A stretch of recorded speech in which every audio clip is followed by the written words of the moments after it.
Radio.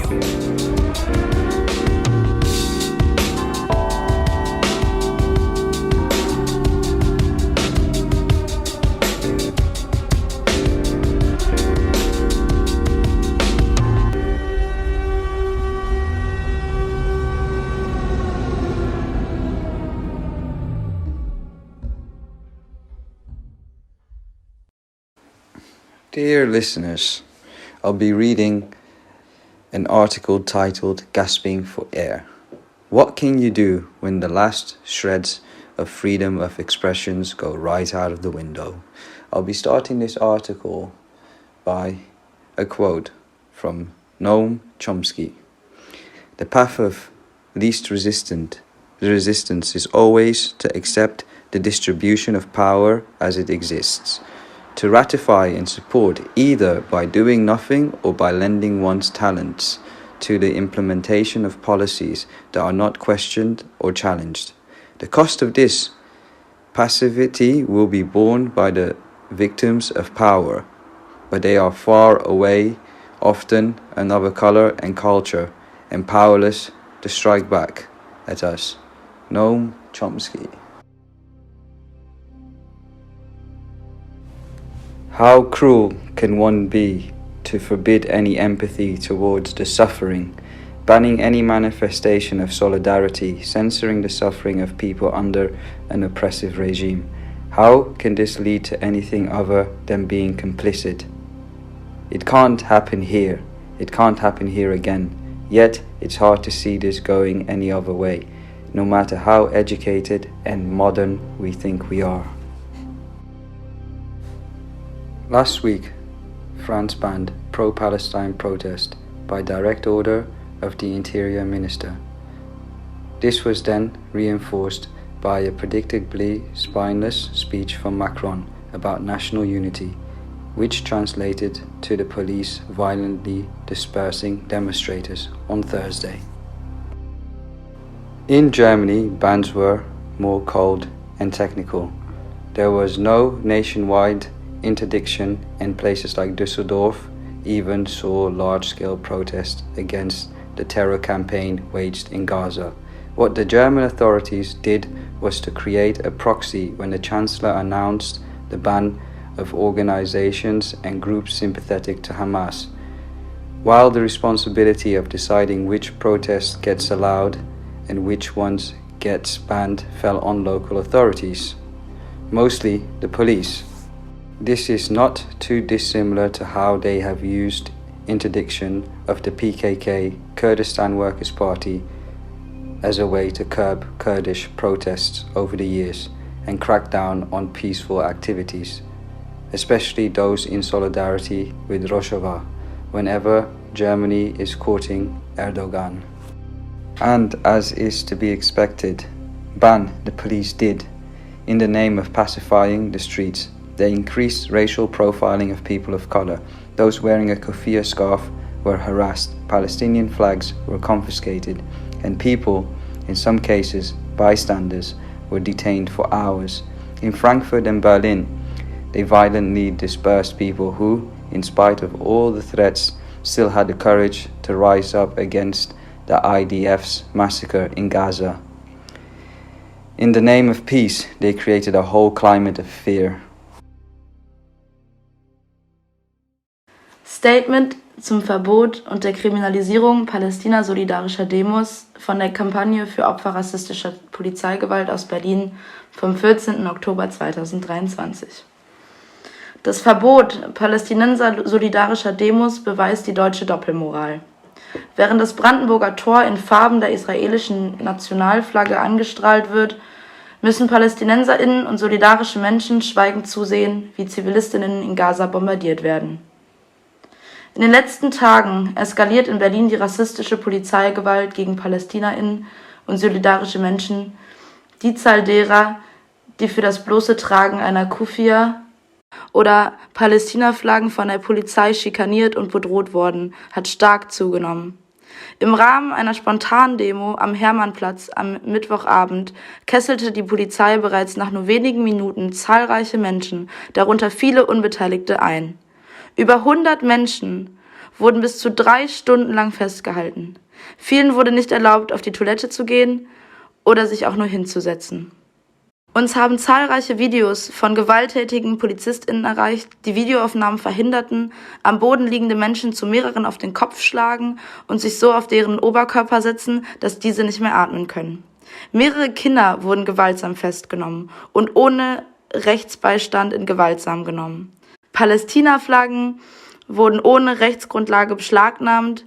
Menschen wurden für das bloße Tragen von Palästina-Flaggen oder Rufen von Free Palestine festgenommen und rechtswidrig wie Erkennungsdienstliche behandelt. Selbst das Verlesen von Gedichten wurde verboten und gewaltsam unterbunden. Dieses rechtswidrige und von antimuslimischem Rassismus bezeichnete Verhalten der Polizei setzt sich auch am Donnerstag noch weiter fort. Es folgten zahlreiche gewaltvolle Übergriffe der Polizei auf dem Antikolonialprotest vor dem Auswärtigen Amt. Die Kriminalisierung von Menschen, die ihr Grundrecht auf Demonstrationsfreiheit wahrnehmen, ist ebenso rechtswidrig wie das lebensgefährliche Knien auf dem Nacken Festgenommener und Schmerzgriffe sowie die gewalttätige Festnahme von Kindern. Wir verurteilen diese rassistische Polizeigewalt und rufen alle Betroffenen dazu auf, sich für Unterstützung an uns zu wenden. Summary. The German double standard. The Brandenburg Gate is illuminated in the colors of Israel's flag, while Palestinians watch in silence as civilians in Gaza will be bombed. Police violence against Palestinians has been on the rise in Berlin. People are harassed for wearing the kufiya. Palestinian flags are being confiscated. The KOP have received video recordings of abuses committed by police. Bystanders and even children are detained. The absurdity of the whole situation is best summarized by the tone-deaf post from the Twitter account of the Berlin police that went viral. The Polizei announced they decided to ban a gathering of Jewish Berliners against violence in the Middle East, against the murder of our fellow human beings in Gaza. Jewish and Palestinian people have the same right to live. The police do, however, have the courtesy to point out that they have evaluated all the circumstances and weighted all the interest, in particular the fundamental right to freedom of assembly. Twitter-Post der Polizei Berlin. Nach Bewertung aller Umstände und Erkenntnisse sowie der Abwägung sämtlicher Interessen, insbesondere dem Grundrecht auf Versammlungsfreiheit, wurde die für morgen angezeigte Versammlung auf dem #Oranienplatz jüdische BerlinerInnen gegen Gewalt in Nahost, gegen den Mord an unseren Mitmenschen in Gaza, jüdische und palästinensische Menschen haben das gleiche Recht zu leben, sowie jegliche Ersatzveranstaltung bis zum 20.10. verboten. Translation. After evaluating all the circumstances and findings, as well as weighting all the interests, in particular the fundamental rights to freedom of assembly, the assembly announced for tomorrow at Oranienplatz, Jewish Berliners against violence in the Middle East, against the murder of our fellow human beings in Gaza. Jewish people and Palestinian people have the same right to live, as well as any substitute events are banned until October the 20th. Governments, regardless of whether they are normally on the right or on the center-left, have constantly held protests in contempt, in spite of their insistence on the need for dialogue, debate, dissenting views, and other empty buzzwords straight out of the neoliberal playbook. Germany is no exception. Protests alone, especially those that seek to alter events on a global scale, are an inefficient tool, since they can only leverage public pressure if there is a coordinated movement for change behind them. What they are, however, is a method to provide the public with an alternative viewpoint, a method for organizing and coalescing people around the cause. For as much as they are ridiculed, smeared, dispersed, they are a way in which an alternative viewpoint can be heard, no matter how the media tries to spin it, since there have been talks of Hamas supporters infiltrating the demonstrations. Protests are the best way of weeding them out and marginalizing them, similar to how the fringe far-right elements of all movements brought together during the pandemic became plainly visible during the protests. This is why the current authoritarian crackdown feels so suffocating. States, governments, and police have rarely kept their promises and found various ways to break their commitment to the right to public assembly. While the German political class, like most of European and American counterparts, has been pandering for years to right-wing extremists, silencing anti-fascist and anti-racist activities. This erasure and silencing of Palestinian voices while openly cheering on the destruction of Gaza seems like this whole process is now on steroids, and this can only take us to a very dark place, for as much as people, in particularly the right wing, like to throw around the word Orwellian in any situation, this is literally a war is peace moment. Dissent is banned and self-censure is the norm. There's a long history of pacifist and social justice activists being accused of siding with terrorists, or at least enabling them.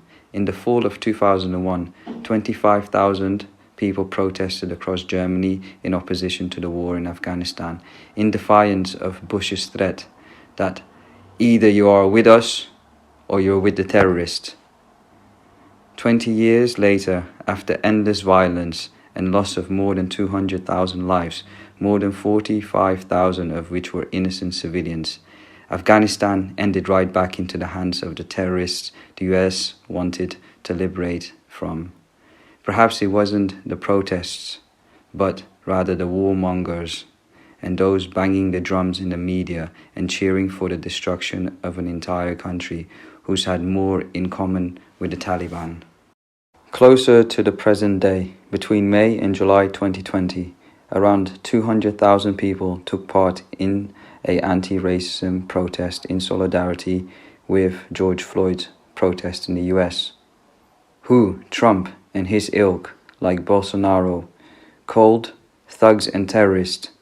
The protests were a watershed moment since they tried once more to seriously address the idea of Germany's own colonial past and its legacy. May 2023, poll by Die Welt dispels some of the propaganda and myths that keeps being floated in public space. Firstly, it showed that it's mostly left-wing and progressive voters who consider that Germany still has responsibility towards the Jewish population, while the hard and far-right, often ardent supporters of Israeli violence against Palestinians disagree. However, people clearly see the injustice being committed against the Palestinians, with 54% considering Israel's policies towards them unjust and only 13% considering it just. The political class, the media, and the intellectuals, as well as the educational system serving government policies, have not caught up to the majority of the population, and the last few days are a sad reminder of this. In another, more recent case of politicians showing nothing but disdain for those challenging the status quo, one of Germany's own lightweight Trump replicas, Christian Democrat CDU-CSU leader Friedrich Merz, called climate activist kriminale Straftäter, criminal offenders. Neither in 2001 nor in 2021 have the leading SPD and the CDU coalition gone as far as to block the right to peaceful protest. And once you're blocked from taking to the streets and labeled a terrorist or a naive pawn, what can you even do? Your arguments don't matter. The righteous anger against the slaughter of the people in Gaza, which the EU or the US can stop right now, provided they had something resembling a spine, is seen as unserious. Every word you say gets scrutinized for hidden dog whistles, and your very existence taints the whole cause. the authoritarian, the oppressor, has little to offer, his answer is the boot, that of the police eye or that of the IDF, in the face, and it can only go so far before his entire system of fear, suffering, and repression crumbles. So if taking a stance feels like gasping for air, then instead of cowering in despair, we can try to step and breathe in time with the Palestinians whose collective voices need to be heard.